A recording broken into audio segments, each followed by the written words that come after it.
I felt the storm building long before the barometer confessed. The air went tight as a drum, the kind of pressure that makes icicles hold their breath. Snow began in polite specks and then decided to assemble a parade. Far out over the polar sea, the horizon vanished behind a wall of milk. Reindeer stamped in the yard to test their hooves, and the workshop windows fogged with the size of toy trains and fresh paint. Nights like that are why we practice. Nights like that are why we carry lists twice and check them thrice. And that year, that night, we would learn another reason. A small, brave light carried on one face. The team was ready early, because storms make even cheerful workers very efficient. Harness jingled with sensible dignity. Comet teased Dasher and then apologized, because he likes to be fast more than he likes to be clever. Vixen stretched the way champions stretch, every tendon sure. Prancer tested the wind with that aristocratic tilt of the head that always makes me laugh.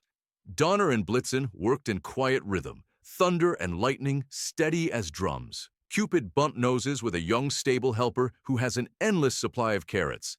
Dancer twitched an ear in time to the workshop band's last tune, and then stood as still as a statue carved by someone who loves motion.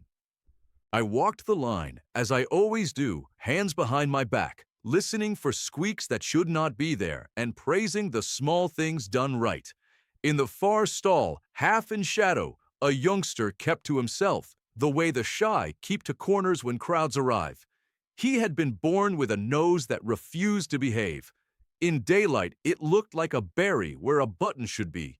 In darkness, it shone the way a coal glows when a fire has not made up its mind. The others liked him well enough. The North is not as cruel as gossip paints it, but young herds make jokes when they do not understand, and he had learned to keep his muzzle down. He tried to keep it down that night, too. A scarf was arranged in a way that made secrecy look like a cold. He lifted his harness with his teeth and waited, polite as snow on a railing. Then the storm closed its grip. It rolled in from the sea and ate the horizon like a hungry idea. It found the mountain and turned it into a rumor. It climbed the sky until the stars were smudges and the moon was a feeling more than a sight. The wind began to write its name across the yard in large, uncompromising letters. Lanterns along the path made small, nervous circles on the snow and then gave up, embarrassed. I'd have flown through many storms. Thick, thin, sideways, perverse. I keep charts older than some empires, and I know the folds in the wind the way gardeners know the moods of their soil. But there are nights when the sky chooses to test you, and this was one of them. We hitched, we checked, we breathed, and still the yard looked as if someone had pulled a white blanket over the world and told it to go to sleep. I walked back to the line, and the team lifted their heads. Good teams do not ask whether you are sure. They ask how sure you are. I counted what I had: strength, discipline, experience, a sleigh that has carried miracles before and will again, bells that keep courage in step. I also counted what I lacked: visibility, horizons, a single reliable guidepost in the entire night. Light, I said to no one in particular, because sometimes saying the need out loud is the first step toward finding its answer. The word hung and did not echo. Then, from the far stall, the corner brightened. It did not blaze, it did not shout. It simply made a circle of surety, red and warm and steady, the way an ember asks you to bring kindling closer. The young one realized too late what his breath had done to the scarf. He stared at me in mortified hope, as if the night itself had played a trick on him, and I was the audience with the power to decide whether the trick could be forgiven. "Ah," I said, which is old man shorthand for a dozen more specific sentences. I stepped toward him. He tried to shrink. It did not work. Light and shrinking are not friends. I took the scarf and set it gently on the rail. His nose glowed brighter, not with pride at first, but with the involuntary honesty of someone being seen. "What is your name?" I asked, though, of course, I keep all their names, written and spoken and remembered. "Rudolph," he said, almost a question. "Rudolph," I said, as if it were the answer to a different one. "Let's see what you can do." The others watched with the mix of curiosity and protective skepticism you get from family when something new sits down at the table. I led the youngster to the front of the line, where air is first and doubt is last. The harness looked too big on him, because courage always does at the start. I turned him toward the gate and toward the night that had decided to be difficult. He swallowed. The light on his face held steady. "Here is the work," I said, so he could hear it and so the team could fix their hearts to it. "We will go into a sky that refuses to show itself. We will not demand a view we do not have. We will make one. Hold your head high, Rudolph. Aim where you must. We will follow." He lifted his chin because I asked, and because inside every shy creature lives a spine made of iron that surprises even its owner. The circle in front of us widened, then lengthened, then became a narrow road of red certainty through white nothing. We moved. At the gate, the wind tried a bullying push, the way winds do when they think they own the yard. Donner and Blitzen shouldered into it, like comrades shoving aside an old joke. The sleigh found the line between drift and drop. Bells began their work, not music exactly, but a steady metronome for nerves. I set my boots, settled the reins, and kept my hands light. Any pilot will tell you a heavy hand makes a storm feel heavier. The first mile vanished into soup. That is the only word for it. Snow came from every direction because it had lost track of which was which. Rudolph's light made a tunnel, 10 reins long, sometimes 12, sometimes 8, depending on what the wind was arguing about. He kept it centered. When it wavered, he corrected, not with panic, but with the quiet adjustments that separate bravery from luck. We cleared the mountains by faith and habit. Far below and far away, lights glowed in towns that looked like constellations who had remembered how to keep warm. The storm did not like losing the mountains and redoubled on the open air. It tried to wrap the sleigh in white bandages and declare the patient done. The reindeer lowered their heads and made of themselves a wedge. Rudolph kept the point of the wedge and gave it sight. At the first coast, the lighthouse gave us a single nod, a single circle of respectable yellow, and then vanished as the storm swallowed it. We took our bearing by the shape of our breath. Roofs appeared like thoughts and disappeared like second guesses. Yet the work unfolded as it must. Chimneys welcomed, stockings waited.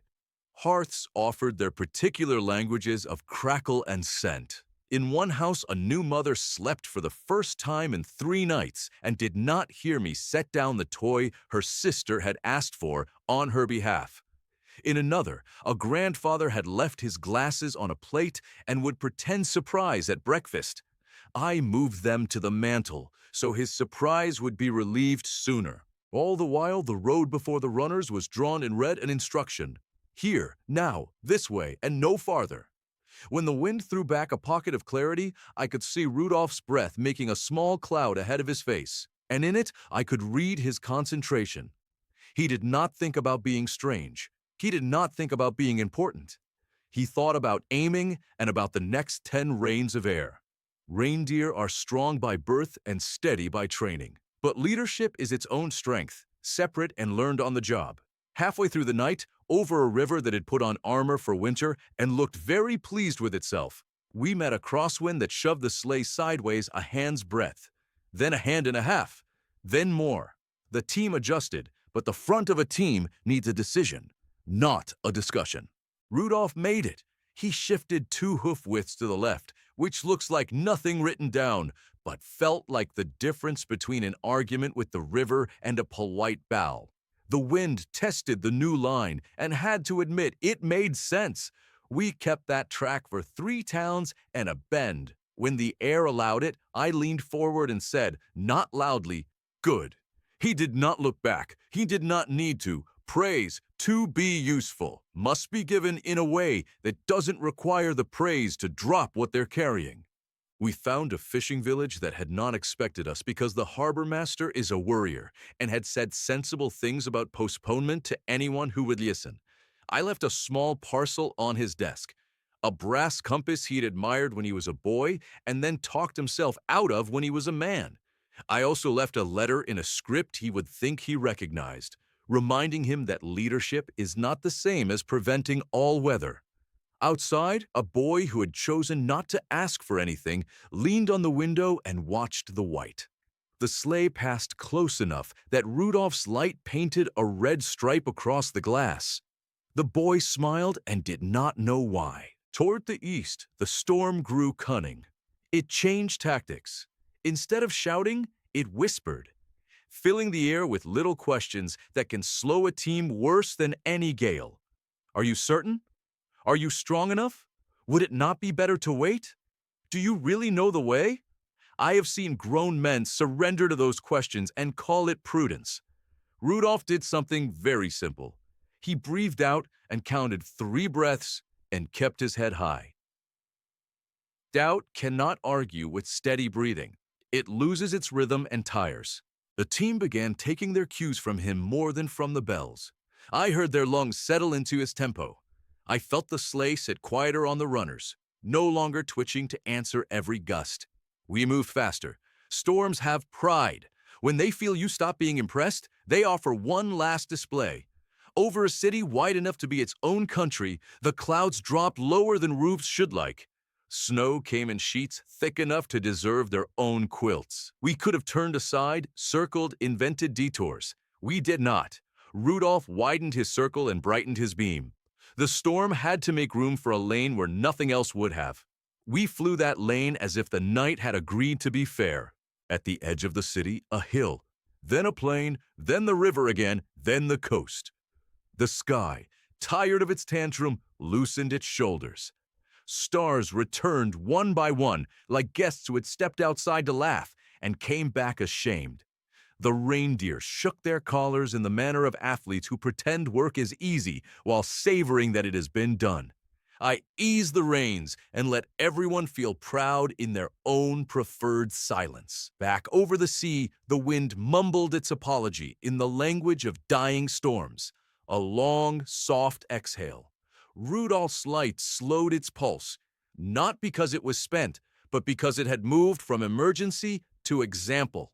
The yard lamps of home made their circles again, not nervous this time, but welcoming.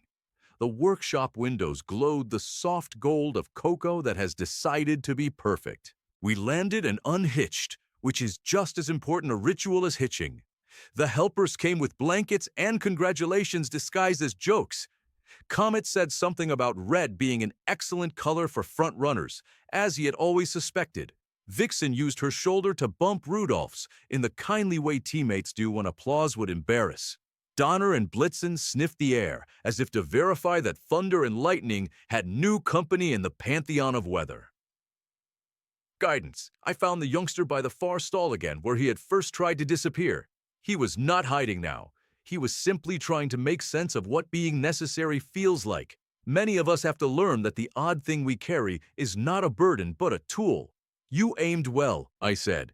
That is most of the work in this life.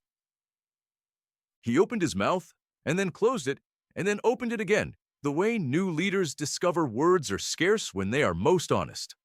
I thought it was just bright, he said, tapping his nose with the humility of someone who has been teased by friends he still loves. It is, I said, and it is more. It is a way through. There will be clear nights when it's only a lovely thing, and there will be nights when it is the reason the rest of us get to finish what we promised. Do not hide what solves problems, he nodded. The others, who had learned the same lesson in their own shapes, strength, steadiness, speed, grace, made room for his shape too. That is how teams work after a hard night. The joke becomes a cheer. The difference becomes the angle of the spear. The red becomes the reason. Morning came on like forgiveness. The storm lay around the yard in soft drifts, pretending it had never been rude. Children woke far away to stockings with the right weight in them, and trees that smelled like forests, and paper that tore just loudly enough. Somewhere, a lighthouse that had gone dark wrote an apology in its logbook and resolved to get its wick trimmed sooner next time. Somewhere, a harbor master held a compass he hadn't expected to keep and found that the needle calmed his mind. Somewhere, a boy touched a window and found it warmer than it had been the night before, without knowing that warmth was reflected from a nose that had refused to be dimmed. We all have something the world told us to tuck away. Sometimes the world is right. Not every secret wants its portrait painted. Often, though, the hiding is habit, not wisdom. If you carry a strange brightness and have learned to look down because of it, consider the sky. Someone near you may be waiting for a lane through weather they cannot describe. Lift your chin. Aim. A few rains of clear path at the right moment is a better gift than any package tied with ribbon. That night taught the team something no rehearsal could. Follow the best sight available, even if it comes from the newest face. It taught me something I ought to remember every year. The solution to a storm rarely arrives with fanfare. It arrives as a shy creature, trying to help and hoping not to be laughed at. Our job is to see it and to put it in front. The workshop band struck up a victory tune, completely out of key and therefore perfect. Cocoa was poured, carrots were distributed democratically, with small favoritism that no one minded. I wrote a note to myself and tucked it behind the maps. When the horizon disappears, ask for light from wherever it offers itself. Trust it, thank it, and do not let it think for a minute that it must pretend to be ordinary to be welcome. Rudolph went to sleep last, which happens when the world has abruptly decided your difference is useful. He slept near the door, as leaders tend to do, where drafts can be felt first and answered. His breathing slowed. The color on his nose dimmed to a heartbeat. I turned out the yard lamps and let the stars resume their proper duties. The storm, now a well-behaved quilt, covered the world it had tried to confound. I hung up my coat, set down my boots, and let the bells rest in their box. Merry Christmas to you who carry a light you have not yet tested. Lift it, aim it, we will follow.